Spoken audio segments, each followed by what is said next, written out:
सोच भी नहीं उसका परिणाम। मान बात करेंगे नीलकमल भैया, फिर एक बार जो है ना पवन सिंह और खेसारी भैया को जो है ना पीछा करते हुए जो है ना आगे निकल गए हैं। यहाँ आप देख लीजिए लाइव प्रूफ।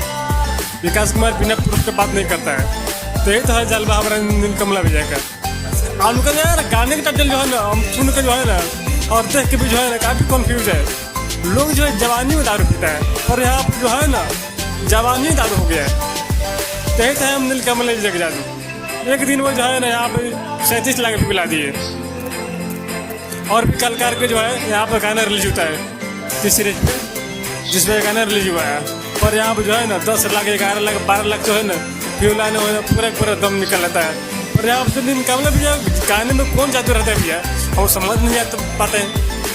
और यहाँ जो गाने में हमको एक चीज़ कमी दिखी, गाना जो है ना जितने रफ्तार से जो है ना थोड़ा चीज़ें है ना उतने रफ्तार से जो है ना ट्रेंडिंग में अपना स्थान बना लेता है ना, बहुत सी खुशी की बात। और सब जनता के प्यार और आशीर्वाद की फर्क जनता जो है इनका जो है मत पूछिए, इतना ही प्यार दे दिया कि एक दिन 37 लाख पिला दिया है।